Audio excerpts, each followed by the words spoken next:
नमस्कार दोस्तों, मैं हूं अर्नब गोस्वामी और आप देख रहे मेरे साथ आज एक बार फिर पूछता है भारत। मैं आज इन पाकिस्तानियों को कुछ कहना चाहता हूं। अरे पाकिस्तानियों, अरे आसिफ मुनीर के चमचों,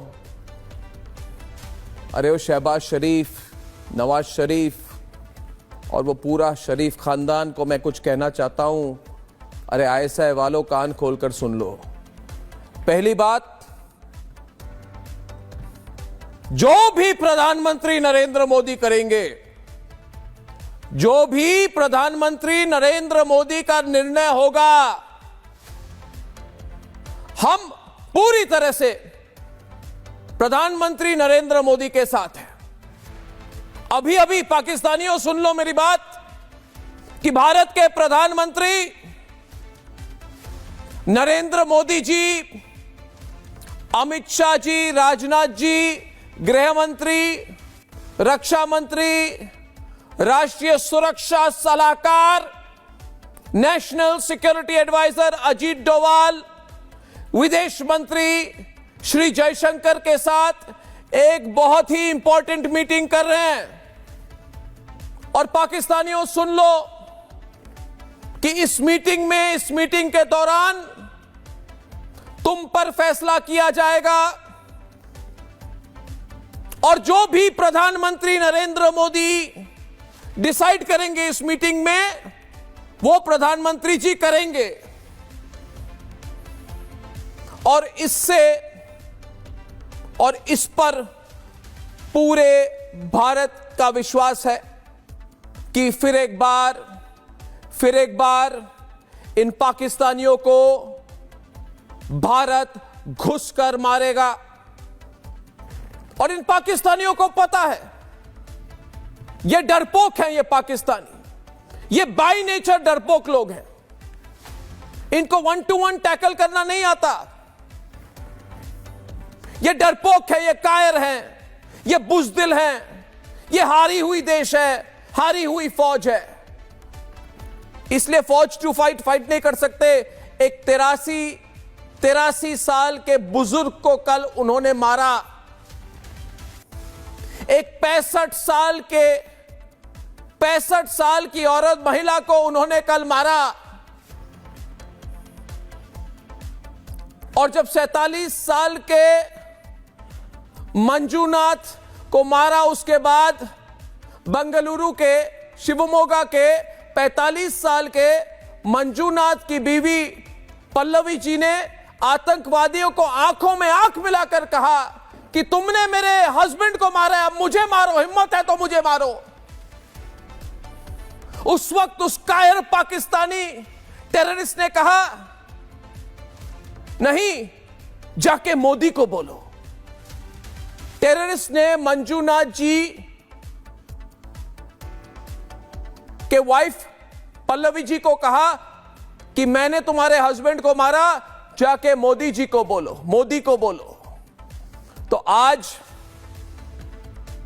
ये बात की जानकारी भी नरेंद्र मोदी जी को होगी। पूरी मैसेज हमें मिल चुकी है। और पाकिस्तानियों, जो कल से आप लोग ये प्रोग्राम चला रहे हो ना कि अर्नब जंग चाहता है, रिपब्लिक नेटवर्क बहुत बुरा नेटवर्क है, रिपब्लिक जंग चाहता है। अरे कान खर खोल के सुनो पाकिस्तानियों, पूरा भारत जंग चाहता है तुम्हारे साथ। तुम्हारा हिसाब होना पड़ेगा। रोना धोना मत करो, हाय हाय मत करो और ये कहना बंद करो जो कल से ये कह रहे हैं लोग। दोस्तों, कल से ये कह रहे हैं 28 भारतीयों को मारने के बाद अब ये चिल्लाने लगे हैं कि हमने नहीं मारा, हमने नहीं मारा। अरे भाई, क्यों चिल्ला रहे हो? अरे कायर, बुज़दिल, हारे हुए पाकिस्तानी, क्यों चिल्ला रहे हो? चिल्ला रहे हो कि हमें मत मारो, हमें मत मारो, हमने नहीं किया। अरे तुमने नहीं मारा तो किसने मारा? कल जो पहलगाम में हुआ वो किसने अंजाम दिया उसको? पूछता है सारा भारत। ये पाकिस्तानी टीवी वाले मुझे कह रहे हैं कि रिपब्लिक भारत जंग कराना चाहता है। मैं कहता हूं आज दोबारा कि पूरा भारत जंग कराना चाहता है आप पर, हो जाए आर पार का जंग। ये पाकिस्तानी ये रोना धोना बंद कर रहे हैं कल से, ये रोना धोना बंद करो। और एक इंफॉर्मेशन है मेरे पास कि कल से लेके आज तक 3 बार लोकेशन चेंज हुई है हाफिज सईद की। ये पाकिस्तानी इंटेलिजेंस को बहुत डर है कि ऊपर भारतीय बम आएगा और हाफिज सईद को उड़ा देंगे। अरे हाफिज सईद तुम्हें उड़ाएंगे, अपने टाइम से उड़ाएंगे, जरूर उड़ाएंगे। तुम्हारी मौत हमारे हाथों में है। सुन रहे हो ना? सुन रहे हो कि नहीं? हाफिज सईद 3 बार तुम्हारी लोकेशन चेंज हुई है कल से। ये पाकिस्तानी सेना आईएसआई तुम्हारी लोकेशन चेंज कर रही है 3 बार। कहीं भारतीय बम तुम पर ना गिरे, गिरेगी तुम पर बम, क्योंकि ये पूरी प्लानिंग हाफिज सईद की है। सीधी तरह से हम कह रहे हैं, सब कुछ सह लिया, बहुत कुछ सह लिया, मगर इस बार इन्होंने धर्म पूछकर मारा। मैं वो क्लिप दिखाना चाहता हूं। मुझे कई लोग कहते हैं क्लिप मत दिखाओ अर्नब। क्यों ना दिखाऊं? जो सच्चाई है क्यों ना दिखाऊं? जो सच्चाई है क्यों ना कहूं? क्या ये सच है कि नहीं है कि वहां पे कई लोग हैं जिनको पूछा गया तुम्हारी धर्म क्या है, और जब पता चला कि ये हिंदू है तब मारा गया। वो क्लिप मैं फिर से प्ले करना चाहता हूं, 2 बार प्ले करना चाहता हूं, ताकि आप भी इस बात को सुने कि बहुत हो गया सेक्युलरिज्म वेक्युलरिज्म, ये सब बंद करना पड़ेगा। अब सिर्फ राष्ट्रवाद होना होगा इस देश में, सिर्फ और सिर्फ राष्ट्रवाद। या तो भारत के साथ हो या भारत के खिलाफ हो। इस क्लिप को प्ले कीजिए। मैडम ने मुझे पर थी, क्या बोलते, भेलपुरी खा रही थी, मेरा पति साइड में था, एक इंसान है, उसने उसको गोली मार दी। यहाँ पे उसने बोला कि ये शायद मुस्लिम नहीं है, उसने उसको गोली मार दी। नहीं, आप टेंशन मत लो। अब बेटा आप यहाँ पे रहो, हम साथ में। मैडम ठीक है, कोई बात नहीं। ने मुझे पर थी, क्या बोलते, मुझे पर थी, क्या बोलते, भेलपुरी खा रही थी, मेरा पति साइड में था, एक इंसान है, उसने उसको गोली मार दी। यहाँ पे उसने बोला कि ये शायद मुस्लिम नहीं है, उसने उसको गोली मार दी। नहीं, आप टेंशन मत लो। अब बेटा आप यहाँ पे रहो, हम साथ में। मैडम ठीक है, कोई बात नहीं। ने मुझे पर थी, क्या बोलते, भेलपुरी खा रही थी, मेरा पति साइड में था, एक इंसान है, उसने उसको गोली मार दी। यहाँ पे उसने बोला कि ये शायद मुस्लिम नहीं है, उसने उसको गोली मार दी। नहीं, आप टेंशन मत लो। अब बेटा आप यहाँ पे रहो। क्लियरली वो बात कही है कि शायद वो मुस्लिम नहीं है, इसलिए उसको गोली मार दी। और क्या सुनना बाकी है? ये हाफिज सईद की मेंटालिटी है दोस्तों। आपको याद होगा कि आज से 1 हफ्ते भी नहीं हुए कि आसिफ मुनीर ने कहा हिंदुओं को टारगेट करो, सिर्फ हिंदू मुस्लिम, हिंदू मुस्लिम, हिंदू मुस्लिम, हिंदू मुस्लिम। दिन भर हम नहीं करते, वो करते हैं। वो वहां पे पाकिस्तान के बैठ के करते हैं। हिंदुओं से ये करो, ऐसे करो, टारगेट करो, ये करो, अलग लोग हैं, अलग लोग हैं, हिंदू अलग लोग हैं, हम अलग लोग हैं। ये मेंटालिटी है उनकी। और ये कहने के 5 दिन बाद ये जो किया इन्होंने पहलगाम में, और ये आसिफ मुनीर हारा हुआ जनरल, ये तालिबान वाले हर दिन इसकी गर्दन पकड़कर इसे थप्पड़ मारते हैं। ये Asif Munir face to face हमारे सामने आ जाए, खड़ा नहीं हो पाएगा 2 बार। हर वक्त एक ही बात कहता है, हिंदू अलग है, मुस्लिम अलग है, हिंदू अलग है, मुस्लिम अलग है।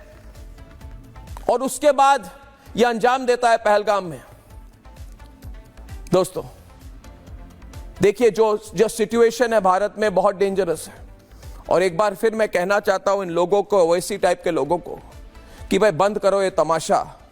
वक्फ के नाम पर मुसलमानों सड़क पे आ जाओ, मुसलमान सड़क पे आ जाओ, दिखा दो हम क्या कर सकते हैं, धमकी दो, ब्लैकमेल करो। अरे ओवैसी बंद कर दे, बंद कर दे, ओवैसी बंद कर दे। जितनी भी आप और राहुल गांधी और ये क्या अखिलेश मिलकर यही कहते रहते हैं ना, सड़क पर आ जाओ, ऑल इंडिया मुस्लिम पर्सनल बहुत सड़क पर आ जाओ। अरे यार, अगर सड़क पर आना है, अगर सड़क पर ही आना है तो आप बैठ जाइए अनशन पर पाकिस्तान के खिलाफ। समर्थन करूंगा मैं आपकी। दिखा दो अपना राष्ट्रवाद। मगर जब देश पर इस तरह से अटैक हो रही है, जब परिस्थिति आप जानते हैं, कि पाकिस्तान के नजरें हम पर हैं, वो टॉलरेट नहीं कर पा रहे कि हम तीसरी बड़ी इकोनॉमी बनने वाले हैं, कि जहां नरेंद्र मोदी जाते हैं उनकी ऐसी इमेज है कि पूरी देश की जनता उनसे, दुनिया की जनता उनसे पूछती है। इसलिए ओवैसी जी तमाशा बंद करो, राष्ट्रवाद का जो रोड है उसे फॉलो करो। सबसे बड़ी बात दोबारा हमें कहना पड़ेगा, देखिए दोस्तों, आज इस वक्त बहुत भड़कीले बयान आने वाले हैं। ये 2-3 दिन में ना, ये सारी जो लुटियन की लॉबी है, ये जो सोनिया गांधी, अंतोनिया दी माइनो की लॉबी है, ये रॉबर्ट वाड्रा की लॉबी है, ये शुरू करेंगे ये सबूत गैंग कि अरे नरेंद्र मोदी जी आपने क्या किया, पिछली बार भी किया था इन्होंने। और जब हमने बालाकोट पर अटैक की थी, जब हमारे मिराज के विमान ने वहां पे जाकर अटैक किया, बमबारी की, तो इसी लॉबी ने शुरू की। कहां की? पाकिस्तानी सोच है इन लोगों की। कभी कभी तो मुझे लगता है ये सब लोग पाकिस्तान से मिले हुए हैं। इनकी बात मत सुनिए। जो भी, जब भी और जैसे भी मोदी सरकार डिसाइड करेगी, उसका समर्थन हम सब मिलकर करेंगे। हमें नरेंद्र मोदी की लीडरशिप और उनकी डिसीजन मेकिंग एबिलिटी में अटूट विश्वास है। मैंने फॉलो की है नरेंद्र मोदी जी की पॉलिटिकल करियर। मुझे अभी भी याद है कि 11 मई 2014 में गांधीनगर में उन्होंने मुझे कहा था कि अर्नब, बम, बंदूक और बारूद के बीच में बातचीत हो सकती है क्या? और 1 सेंटीमीटर भी उनकी लाइन बदली नहीं है तब से। बस मौका बहुत दे दिया नरेंद्र मोदी जी ने पाकिस्तान को। अब मोदी जी, आप जो भी डिसाइड करेंगे हम आपके साथ हैं, मगर ये पाकिस्तान ऐसे सुधरने वाला नहीं है। ये पाकिस्तान सिर्फ सर्जिकल स्ट्राइक से नहीं सुधरेगा। इनकी हालत खराब करनी चाहिए।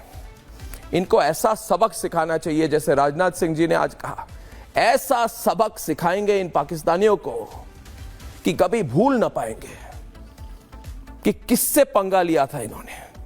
दोस्तों, ये तस्वीरें आज जिनको देखकर हमारा खून खौलता है, नौसेना में लेफ्टिनेंट विनय नरवाल की पत्नी हिमांशी, उनके तस्वीरें देखिए दोस्तों। ये 6 दिन पहले इनकी शादी हुई थी। 6 दिन पहले 16 अप्रैल को डेस्टिनेशन वेडिंग के रूप में ये मसूरी में गए थे। हिमांशी गुरुग्राम की रहने वाली है दोस्तों। 3 दिन पहले 19 अप्रैल को ही शादी का रिसेप्शन करनाल में इनका हुआ था। और आज ये तस्वीरें देखिए दोस्तों। आज के बाद अगर ये स्यूडो सेक्युलर लॉबी मुंह खोले ना हमारे सामने, इनको बोलने मत देना। ये पाकिस्तान के समर्थक, ये कह दीजिए इन लोगों को, जो भी हो, कोई मीडिया वाले, जैसे टाइम्स ऑफ इंडिया के मीडिया वाले हैं जो कहते हैं अमन की आशा। अरे किसकी अमन और किसकी आशा? किसकी अमन और किसकी आशा?